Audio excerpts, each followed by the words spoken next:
face masks are kind of a hot topic, but the ETS refers to them as face coverings. And first, it's important to understand what qualifies as a face covering under the ETS. It can be a surgical mask, a medical procedure mask, a respirator, or a, tightly woven fabric or non-woven material that's at least 2 layers. The face covering must have no visible holes, and it must cover the nose and mouth. And there's certain things that do not qualify as face coverings under the ETS, including a scarf and single layer fabric. And critically, a face shield is not sufficient. Face covering cannot be just a plastic face shield. So those are what qualify as face coverings under the ETS. When are they required? The ETS requires face coverings for unvaccinated employees who are working indoors or in vehicles. If you do symptom screening, such as temperature checks indoors, then the screeners and unvaccinated employees have to wear face coverings during that process.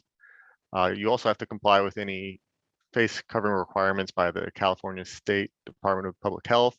Currently, that includes public transportation, school, childcare settings, healthcare settings, and obviously, as we've mentioned over and over again, local, state, or federal mask requirements that are more restrictive, you would also have to qualify or meet those requirements.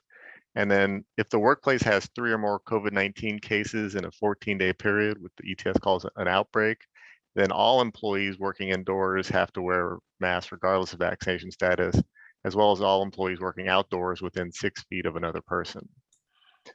So when does the ETS not require face coverings? Employees are not required to wear face coverings under the ETS if they're fully vaccinated, or if they're alone in a room or vehicle, or eating or drinking, provided that they have at least 6 feet of social distance and the outside air supply is maximized.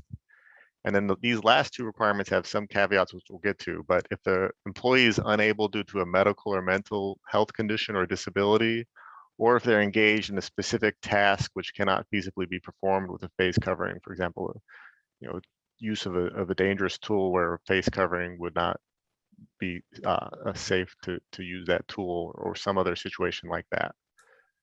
But as I said, these last 2 conditions have a lot of caveats. If the employee has a condition or disability which prevents them from wearing a face covering, they should wear an effective alternative, such as a face shield with a drape, if possible. And then if the employee can't wear a mask or face covering either because of a condition or because of the nature of the task that they're doing, they should be at least 6 feet apart unless the unmasked employee is fully vaccinated or tested at least twice weekly. But clearly, or importantly, you can't use this caveat as a way to get around the face covering requirement. It's only if they can't wear a face covering can you use this exception. What else? An employer may not prevent employees who want to wear a mask from wearing a mask, even if the ETS doesn't require it. If the employee wants to wear a mask, they have to be allowed to do it, except unless there's a safety hazard. Employers need to provide the face covering to employees upon request, regardless of vaccination status. They should communicate to non-employees the face covering requirements of your premises. So a sign explaining to customers or visitors what the face covering requirements are. And then ensure that the face coverings are clean, undamaged, and worn properly. Great. And in terms of, poster or notice to consumers, we worked with the California Restaurant Association and came up with this notice too, that incorporated the reopening guidelines on June 15th. These, again, have been modified a bit, but this poster is still applicable and provides a QR code there for customers to scan on their phone that takes them to the current state requirements on the face mask guidelines. So we've got that resource available here too in the slides. If anybody wants that, the CRA could definitely make that available to them. Great. And then separate and apart from, in addition to the issue with face coverings, the ETS deals with respirators, which are NIOSH approved devices to protect a wearer from particulate matter. The most common type of respirator would be an N95 mask or respirator. And then, so if an employee is not fully vaccinated and they're working indoors or in vehicles, then upon request of the employer must provide the unvaccinated employee a respirator. And must ensure that it's properly fit and that the employee is properly trained on how to do it.